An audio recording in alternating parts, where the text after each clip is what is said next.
regular scheduled agenda. Item 3, petitions and communications. We have no speakers. Presentations.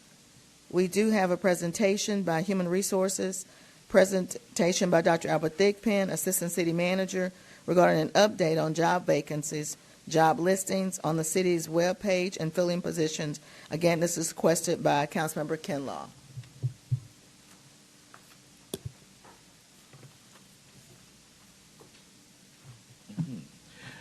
Good morning, Mayor and Council, Manager, Madam Attorney, Madam Secretary. Glad to be before you this morning. Now, what I will say is that as much as I would like to geek out with Dr. Kinlaw and talk about factorial analysis and chi-square and some other things, this presentation is qualitative and it answers some of the questions that were posed at the last meeting when we presented before you in August. So, when we talk about the Department of Human Resources, just a reminder of where we came from, that we are a charter-created department. But there are 3 things that I wanted to highlight. One, we're still facing a highly competitive job market as it relates to several of the positions that we're trying to fill. That quality of life choices, as was mentioned earlier, do impact decisions about where people want to go to work, whether you talk about climate, lifestyle, or location. And that the City of Port Arthur, as any other employer, always seeks the most qualified individuals for the positions we are trying to fill. So, what's changed? Well, HR staffing levels are now near full. The City of Port Arthur has adopted a comprehensive wage and compensation plan following an exhaustive study for the first time since around 1985.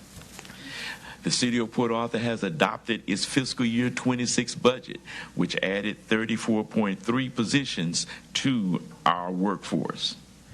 And the Human Resource Department has aligned classification salaries and utility operations prior to that study to make recruitment in utility operations more comprehensive and make us more competitive.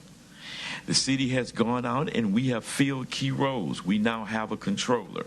We have a director of public services and city engineer, and we have a utility operations assistant manager, all of which are key roles within our organizational structure. The city has a budgeted workforce of 855 positions, which includes the addition of 34.3 that were added, as I said earlier, for a net gain of 29. There's a net gain because there were some departments that lost positions, such as health, EDC, so the net gain was 29 positions. So accordingly, the city has 121 unfilled budgeted positions. Of that 121, we know that some are awaiting requisitions from the departments to initiate the process. We have some that are currently in the interview process. We have some where we are in pre-employment. And we just make a note that some of these positions are civil service, which while it does involve recruitment, there are different laws which apply to our civil service positions. So when we presented in August, we told you there was some approved action which the city manager and council had empowered us to do, and that these things were in place. So we want to let you know where we are. We told you we were working to fill Department of Human Resources vacancies. We now only have 1 vacancy in Human Resources. That's why we are near full staffing levels. We had a clear focus on implementing a wage and compensation plan that was adopted in September, and we are now on the way to implementation, with full implementation of the wage and compensation plan taking place on January 1st. We talked about arranging training for our staff on Munis and being able to work with Munis operations. We have training set up. In addition, we're doing training with the module within the system. We have worked effectively with some of the recruiting firms in order to fill some of the positions that I mentioned earlier.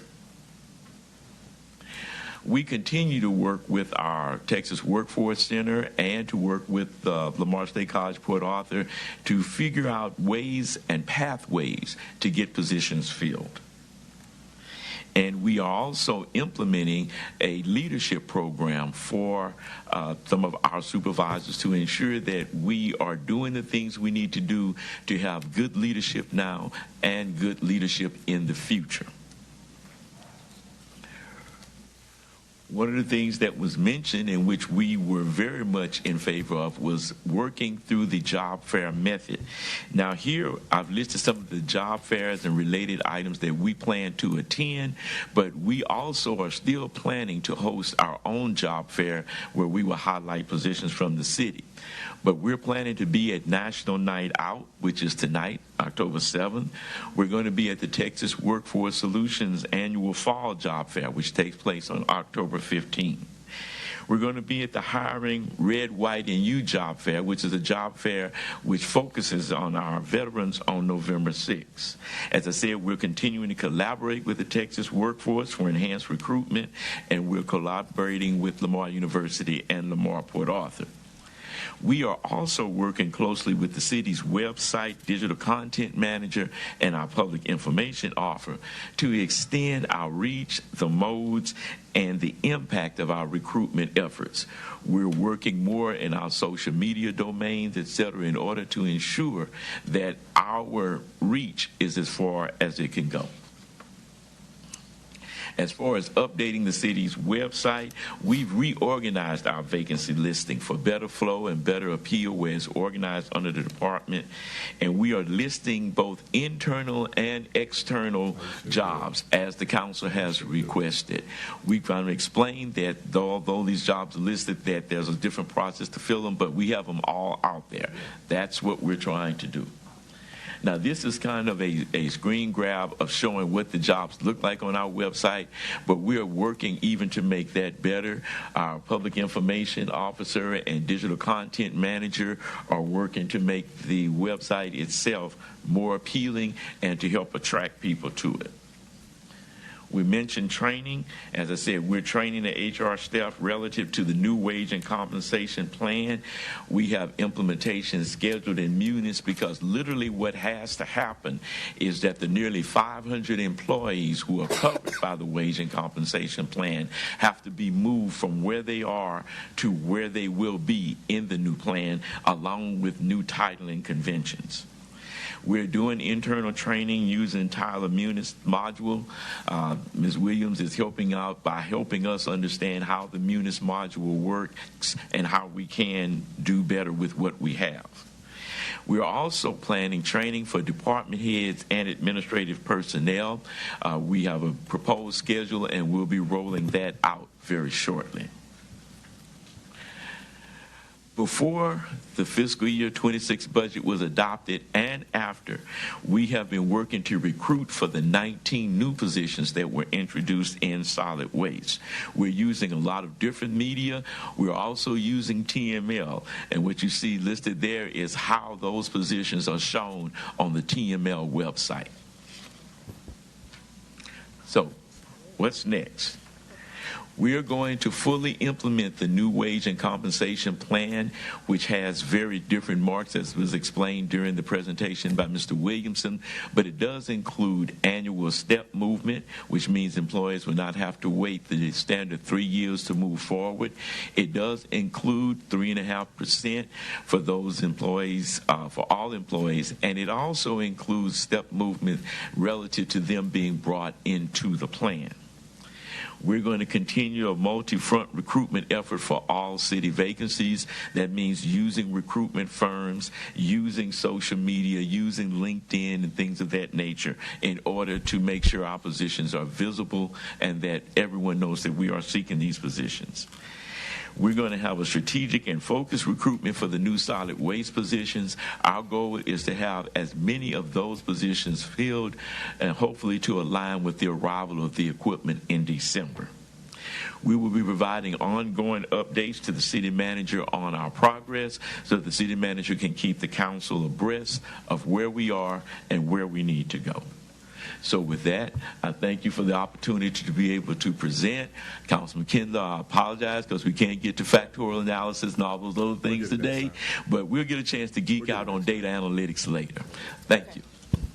I have a few lights. Councilmember, I have a lot of lights. Councilmember Kinlaw. Thank you, Mayor. Doc, man, you hit on every cylinder. Thank you for the presentation, man. It's just not that, if we're going to budget and we're the council and we're responsible for budget, we want to be transparent. We want people to understand that we do have positions and vacancies open that we want people to apply for.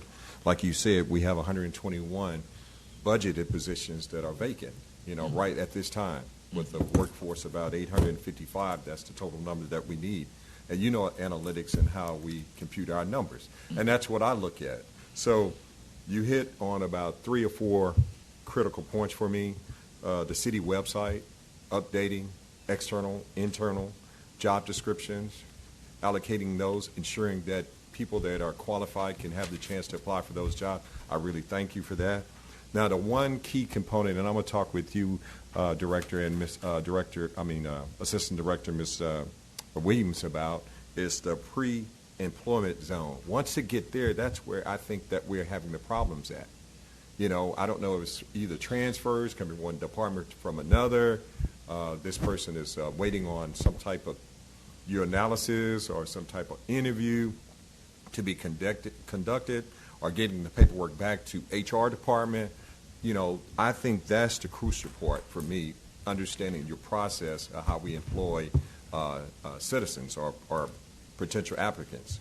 So I really want you guys to concentrate on that aspect, because what's happening, what I'm hearing, what my cohort is hearing, over a period of time, once someone applies for a job, it seems like they are waiting weeks to get some type of notification that said either I'm going to hire you, I'm not going to hire you, you're in this process, you're going to need to go take this next week. No, it's not a next week thing for them. So guess what? They are tired of waiting until they go somewhere else. And we lose a potential applicant based upon being in this pre-employment zone. I call it pre-employment zone area. But I hope that we, capture that. That's important for me.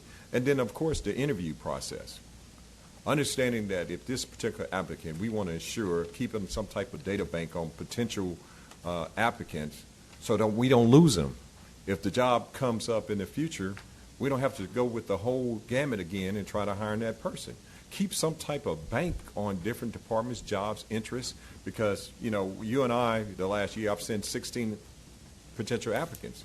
But your guys, the manager's job to decide on who they want to hire. Degrees, all the way from degrees, master's degrees, all the way down. And the thing that what I'm hearing is that they're not getting some type of notification on why they're not, if they're going to be considered, what's going to be the next step. And I think that if we continue this process, we need to work together and hire qualified people. Like you said 3 times up at that podium, hire qualified people for the job that we need in the city of Port Arthur. And I think this presentation, you're on point with it. You're tracking what I want to do. And I'm going to be tracking it. Like I told you, I'm on the website. I just got off the website to see how many vacancies were on there. They all are not on there. However, I need a good faith effort from your department and the manager to show that internal or external, it be on the website, because it's still a job that's vacant until it's filled. And it's filled until some person accepts a range and step increase and they sign off. You got where I'm going with that? And yes. We briefly talked at Walgreens. We kind of cheated guys, and he kind of understand where I want to go with it. And I appreciate you hitting the highlights for me, Doc.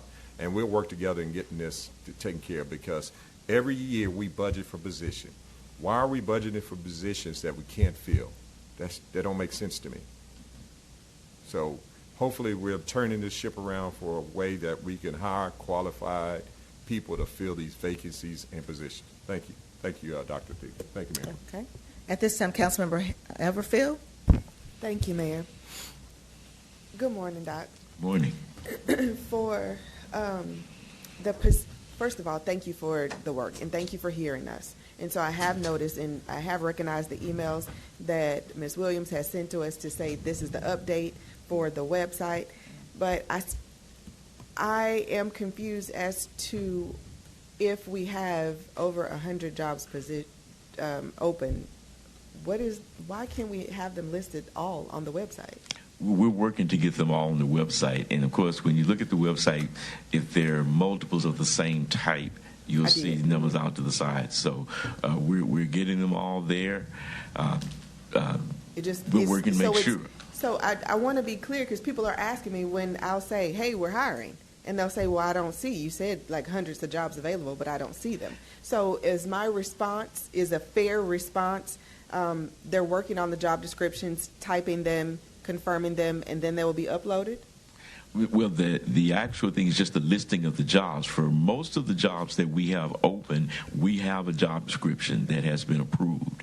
We added some in that that 34.3 that were literally new positions that we had never had before, such as intelligence specialist, marketing, communications director. Okay. So we have jobs that are being developed, and once those are approved, they're on the website, but once they're approved, we'll be able to do the actual recruitment. But for most of the jobs we have a job description, and they are there ready to be filled. But I don't see those, is what I'm saying. I see approximately 30, but we have over 100. So even if there could be 10 of the same job available, I see one of them that says like equipment operator for trash. There's 9 available, right? That's what the number in parentheses means? Yeah, the number in parentheses, yes, for that particular department, yes. So, and then there's about 21 on the TML website. So we have such discrepancies of where they're listed. And so I'm just asking for some consistency on what we actually have available. They should be able to find it on our website, on TML, on even if we had a bus wrapped to say we're hiring. That is something that we've looked into, some of the advertising. We also have made some requests from the law department about some techniques that we may be able to use if we get those approved. The TML website, we focused just on solid waste at that point. We wanted to be sure that we got that out there ahead of the curve. That's why you only see those 19 positions and the 2 positions that are in information technology, because we wanted to try and recruit for those. We hadn't put all 121 on TML, no ma'am. So later, can you answer the why? Because it's still not making sense. So thank you. Councilmember Doucette. Yes. Thank you for your presentation, Doc. As always, they sound good. I've heard all the comments. I think you've addressed the issues. I've heard comments of council members. I have only 2. One of your comments was that you all be waiting for departments to give y'all the information that y'all need from them in the process of hiring. HR should be the engine for hiring in this city. Departments,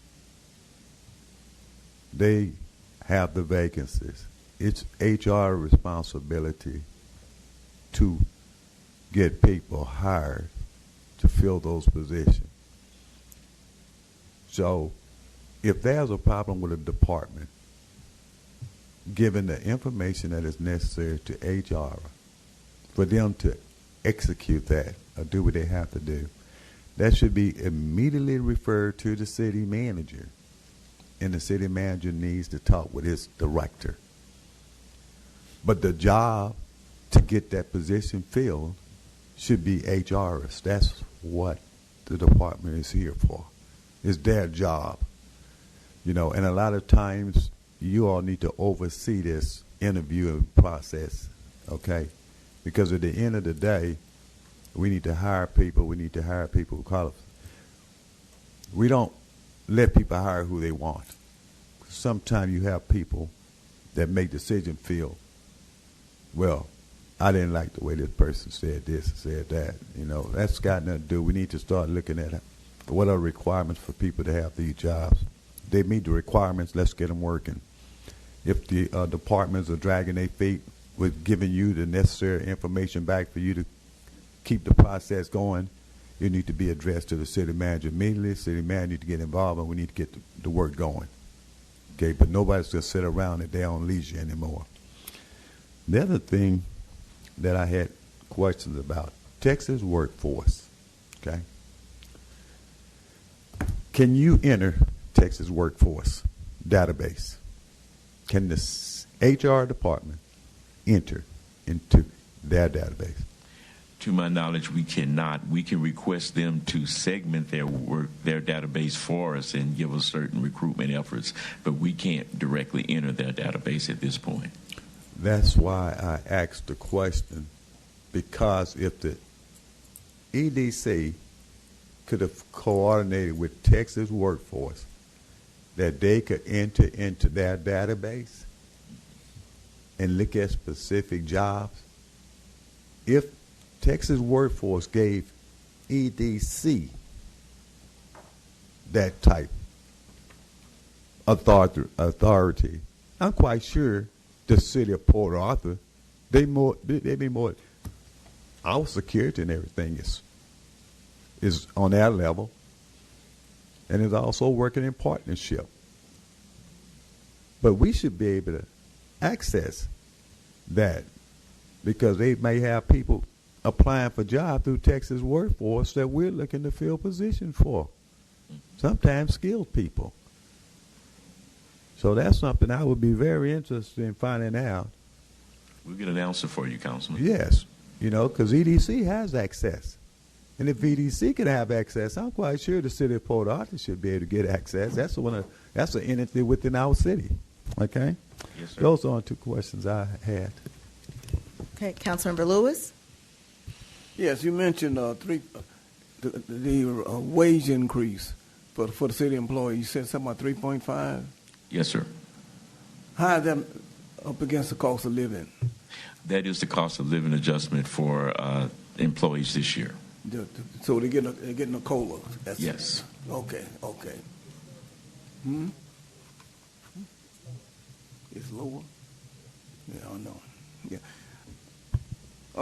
Are we for the city employees, the continuous education? Are we still in line? We still paying for that? Yes, we are. Regardless if it's related to their job or not, if that. No, we still require there be some relation to the job that they're going to do, or proof that it is going to benefit the citizens of Port Arthur in order for the city to pay for it. Repeat that. We do require that the employees show either how the particular course they're going to take is going to benefit them in the job they have, or how that particular training is going to benefit the citizens of Port Arthur. Okay. Well, I've always used an example. That young lady, she's in finance department now. She started out in meter reading.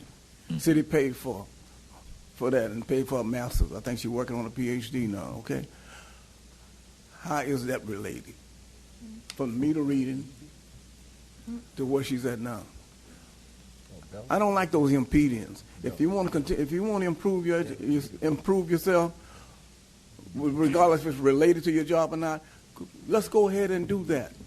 Okay, that's an incentive for citizens to come and work for the city.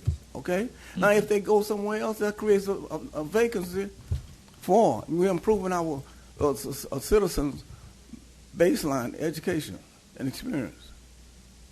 And if they move on, no problem. And another thing, are we still up to date? Are we still taking the exit poll as to why we're leaving? And in the past year, how many employees we lost? I'd have to get a number for you, Councilman, okay. But yes, we do have the process of doing exit polls. But right, you're doing the exit polls. Okay, that's good. Mm-hmm.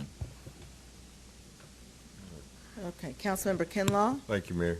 Hey, Al, this vacancy that you have in red here, that's going to be proposed? That's your vacancy pool in red right here, red and white? Is that something that we can consider putting on the website, just like this? That is from the website. Oh, just like this with. Yeah, that's from the website. Okay, so when you see city secretary, that actually say you have a vacancy, or is nothing under there, meaning no vacancy? You just got the department. The city secretary is the department, right? So and the vacancy is the assistant city secretary. Got it. Okay, all right. And then next, if we don't fill a vacancy throughout a budget year, what happens to that money that's in that department for that job vacancy? What can you do? Can you move that? Can you use it for something else? And maybe that's a Lynn question. I I want to be sure, like you said, we have, 18 more positions, 19 more positions that we are recruiting in solid waste, yes. In solid waste. So if we do not, in a budget year, hire whatever amount, 20 people or 5 people in one department, what can be done with that money in that department? What can you utilize it? Does it go back to general fund, or does it just, it's something that the council has to vote again? Or, you understand, I need to get clarification. I'll give you a two-part answer, but I'll defer to our director of finance. But it is my understanding that at the end of the budget year, all monies that are not spent go back into the general fund. And then, of course, when the council implements a new budget, the money is reappropriated to the various uses that the city council has approved. So how do we account for that money? So if you got $3 million going back into the general fund, when do you report that to council based upon vacancies only? How is that I don't reported? know that it's actually segmented no different than, say, the money you have in any of the other categories, office supplies, et cetera. It's my understanding that all the money goes back into the general fund, and then the city council reappropriates it for the new fiscal year. And you make my point, like office supplies or whatever, uniforms, vacancies. Who accounts for that money, or how do you report that finding back to council so we can say, oh, well, we didn't spend it this year. We have $2 million. It's going back into GF. Mm-hmm. So how is that reported? Can someone? I think Lynn can come up and kind of give us and you can just speak on vacancy. Yeah, come on, Lynn. You could just, for me, Lynn, I just want to have an idea. Doc brought a good point. Office supplies. If we don't utilize all the funding on that particular itemized item, but I'm just speaking on vacancies. So if we have so many vacancies this year, or this past budget year, we had 42, I think, when we ended up. What happens to that money, and how do you account for it, reporting back to the council that amount of money? Good morning, Mayor, council members. Thank you for that, the question. When it comes to vacancies that happen throughout the year, there's a couple of mechanisms that we use, and that is if we need to have temporary people and we don't have enough funding, or we don't have a temporary line item for temporary agencies that we may want to use to fill those until we can get those filled, we can make those line transfers. The way that is reported back to you is through our audits when we have actuals that are actually finalized and finished. And also the other way that it's also reported to you is in your next budget cycle, you will have the actuals for 2025 that you can see, and you can bump that against any of the budgets that we have. It is true that it all goes back. At the same token, in that reporting, in the audit reporting, it tells you how much revenue you actually have. So even though we may think about it, this is a department's budget, I don't know. Did I receive all of the revenue that I had projected, or was I less than that? When I come back to you, or when the city manager comes back to you for the budget, I come back with you, all right, here's your fund balance, here's my limitation, and here's what we have to move forward for the next appropriation. Does that answer your question? You kind of halfway did, Lynn. We're tracking on it. I just want to be assured that, I'm not talking about temps or hiring anyone. I'm talking about if we don't hire anyone for that budget year, not putting or spending anything, what happens to that money? Does it be reported by department to you, and the manager reports to the council, or you're talking about actuals at the end of the year, of the budget year, that's being reported? And saying that's what I'm saying is diluted to me when I play with numbers. I'm just a numbers guy. You didn't hire somebody for the whole year. 11 months, 10 months, 12 months. Okay, what happened? That's 5 positions. What happens to that money? It goes back to the GF. Okay, then if it goes back to the GF, how is it reported to the council that by departments, since we have so many vacancies, we're not hiring the people? So yes. I want to know, because we budget for salaries, benefits, all those uniforms, all those things that comes with the job. They're categorized in one way, just in the audit. However, that being said, you bring up a really good point about the ability for us to be able to report to you. Yes. And I think that is something that we definitely want to bring back up again. Now that I'm all caught up, I would like to be able to present to you, all right, here is our report. I don't break it down by necessarily the different categories. I break it down by the department itself, so you can see this is where the budget is, this is where their actual is, this is the percentage that is spent, and here's the recommendation where they need to be. That would be the only mechanism. If you want something more specific, I'm very happy to work with the city manager, and he can get your feedback on that. I have no problems or issues being able to provide that to you at any time. Salaries are so much easier for me to report to you because they're actual. Some of the expenditures are a little bit more difficult because sometimes if we're behind, if we don't have something, but the salaries and the benefits, that portion right there, are usually spot on and accurate because those are always recorded accurately. Thank you so much. Thank you, Mayor. Councilmember Frank? Yes. Thank you. Dr. Thigpen, temporary individuals, temps who are working for the city, one time there was a concern about those individuals transitioning to permanent jobs and whether or not they had to be recommended and all that. Has that been addressed? Yes, sir. It has been addressed in the sense that, one, of course, any open vacancy that is fully external, temporary can be it. If you're speaking of agency temporary. Any open vacancy, of course, if it's open to the public, everybody can apply for that vacancy. However, what the council enacted a few meetings ago was the ability for temporaries who work for an agency who've been with the city for 6 months to be able to bid and be considered part of that internal process so that we are able to capture the investment and training that we've given to that individual. Good. And have we found a way to work alongside? I know that one of the temp agencies that we use has been in Houston. Have we found a way to coordinate with local temp agencies here in Port Arthur or in Southeast Texas as well? We do have one other agency that's located, I believe, in Southeast Texas. I'd have to get the name from Ms. Williams. However, of course, you know, that is a contract, so we have to be careful about using agencies for which the city has not yet contracted. Now, we do open the RFP process to all agencies and ask them to bid accordingly. Okay. Thank you so much. Councilmember Lewis? Yes. Doc? Yes, sir. Do we have instrument techs or analyzer technicians on staff, or we contract? Just like the water treatment plant, those processes there, those flows, it has to be measured. You know, the analyzers, keep an eye on stuff. Are we outsourcing that, or do we have instrument techs on staff, or do we have analyzer technicians in-house? I'm not sure what an analyzer technician is specifically as it relates to that position. Now, I do know, then I'll defer to Mr. Matthews, but at the treatment plant operators are the ones who are responsible for plant operations and for handling the equipment that does the processing of both wastewater and water treatment. Yeah, I just want to know, do you have instrument technicians on staff? You outsourcing that? Or you just pulling them and replace it with a new one? Who calibrate this stuff? Instrument technician, I know from your background, and refinery is a very specific category, so I'm not sure that we have that classification. Yeah, go ahead. We do not have an instrument technician on staff, nor an electrician group on our staff. We typically use electrical specialties or other for instrumentation at the water plant. We will have instrumentation.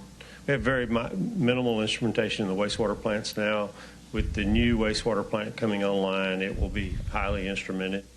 So we will either have to contract this out, or if we find the need justifies it, we can bring in that level. But my experience has been, it's a very high-paid position. Yes. And in most wastewater operations and water operations I've been involved with, we outsource it. So I'm not saying we have to outsource it. It's just a very high-paid position. I understand. And it doesn't fit into many municipal pay scales. Yeah. So I expect it to be So what you're saying, contracting it out is cheaper? Outsource is contracted out. Yeah. I mean, yeah, is that cheaper? I wouldn't. Yeah, if you're not using them full-time, 40 hours a week, yes. So at the moment, we don't really need them 40 hours a week at the water plant. We'll just have to see how it works as we have to put in more and more SCADA, so at some point we may want to consider it. Okay. Councilmember Doucette. I'm sorry, Mayor Pro Tem Doucette. Yeah.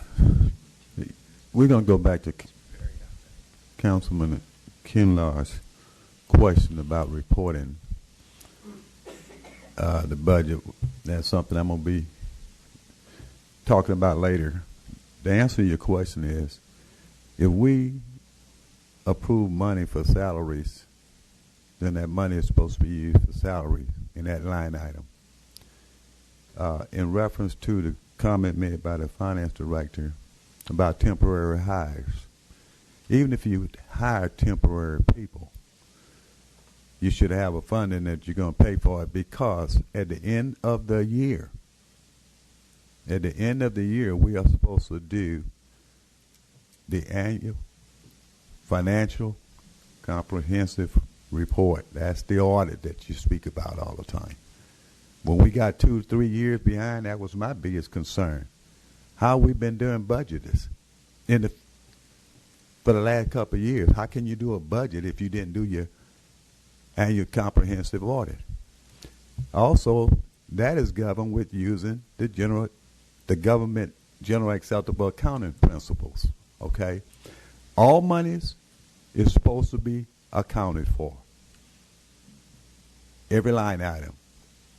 If we approve a budget and we say this is for salary, that money is supposed to be used for salary. We can't transfer. We can't do things with money. But at the end of the year is where we show where we spent the money. See, we've been having a tendency to use transfer, but at the end of the year, you reporting it where it was approved to be spent, and it wasn't spent there. That's why it's a requirement, and the city finance director can correct me if I'm wrong. We are required by government and law within 180 days after we closed out the budget, we're supposed to have completed the AFCR to include turning in the results and the letter to the state controller within 180 days. So when we get 2 years behind and all that, okay, there's also, we could be penalized if we don't turn the report in with the letter within 180 days. So if you used any money for temporary, somewhere at the end of the year, that should have been included on a special purpose fund, and that money should have been said it was spent there. When I go to the actual column of salary, when I go to the amended column, I should be a reduction from what was approved. We approved $10. We used $5 in transfer. Amended column should read $5 budgeted instead of 10. That is the way reporting is supposed to be done with finance. That's a document. That actual list is supposed to be how that money was spent. So yes, everything is just like she described. If you don't spend the money for what we approved it for at the end of the year, it's still in the general fund. And now we're going to start with our next budget. That's considered the fund balance, because that's the money that is not spent. After you do your ACFR, we will now find out how much money we spent that previous year and how we spent it in each column. And the finance director, if I said anything, Lynn, please come up and correct it, because I don't want citizens to get the wrong information. But if you read about these financial statements, you'll understand that. We're supposed to know within 180 days where all the money went and what we spent it on. So yes, Councilman Kinlaw, that money is supposed to be for salaries, and if it don't use salary, it goes down. And if they take any money other than that, then at the end of the year, when we get this annual CFR under the adjustment, we're supposed to see that it's less money for salary, but over here for extra help, that's it. But they tell you, our ordinance prevent us from doing it because Ordinance 2-31E says if it's not on the budget, if it's not approved in the budget, it says we don't put it on the agenda unless we have a ordinance at that meeting placing the funding into that line item. That's an ordinance. Accountability. Councilmember Everfield. Thank you, Mayor. I just want to state for public record that we are caught up on our audits, thanks to Ms. Lynn and all the hard work from her team and the city manager's team. We are caught up on our audits. We did approve a balanced budget on the 23rd of September before October 1st. So moving forward, the comments that have been made, we can implement those actions moving forward to make sure we're on track. But Mr. Paxton, we are in order. We are updated. I don't want any flashing lights towards the city of Port Arthur. We are in order. Thank you.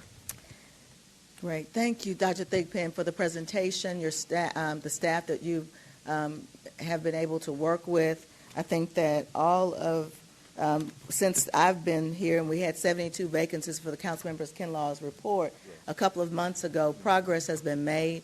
I'd like to compliment your staff on being short-staffed and now trying to get a full staff. You guys have, in 90 days or less, you guys have done a tremendous job in at least bringing us up to date. So a lot of understanding that you guys are working toward, and I see the progress that's being made. I know that we have a lot of other things, as council members have mentioned, but we're on a path to starting. Those job fairs are important to get to and to get out there that we are hiring. All those ideas, you guys have used social media, you're getting the website updated. Everything that we've asked to do in the last 60 days, I think that you guys have done a tremendous job getting it done. I know there's a lot more to do, but I would like to commend you on what you've done. I'm not going to get into the extra help and all the budgets. I think I'll leave that to Lynn and the finance, because we know that when a job isn't filled, and Councilmember Kinley, you know that that money, they may fill it with extra help. And it may, be in a budget. I don't know. I'm not going to say I know how those line items work. I'm not a finance person. They put me out of math. But anyway, I know how business works. And so somehow, if you don't have that person to hire on a permanent basis, you are able to hire them on a temporary basis until that position is filled. And so that money has to come from somewhere and to be accounted for. But thank you all for the progress that you're making and the hard work you're putting in to getting all of these vacancies filled. We're looking forward to having the jobs filled in our with our trash and garbage and all of those 19 employees coming on to make our city better. You guys are working hard, and we're going to be behind you 100% in getting all of these jobs filled, because the city of Port Arthur is hiring, and we want people to know that our citizens to know that we are hiring. And thank you for this report, and thank you for taking the time to get this done and have it where we are right now. Thank you so very much. Thank you, Mayor and Council. At this time, we're going to move to. I'm sorry. Wait a minute. I got two. City Manager, I didn't see your light on. I'm so sorry. I was moving. Yeah, let me let the mayor, city manager speak, and then Ms. Jones, you can speak. Yeah, very, very shortly. I think that one key term that continues to evade us, and Lynn mentioned it 4 times: actuals. Whenever we prepare a budget, each department is being asked to provide the actuals for personnel. And even in the draft budget, before we approve it, the actuals are prominently displayed under the line item of personnel. So the figures are always prominently displayed under the actuals part of it, to show to date what we have expended under every line item, not only including personnel, before it's been sent for the 180 days that Councilman Doucette is referred to. So the actuals, let us pay very close attention to the actuals in the draft budget, because that is where the information is, and it cannot evade you. It's always in the actuals. It's there. You cannot hide it. It cannot be evaded. Thank you, Lynn. Okay. Ms. Joanne?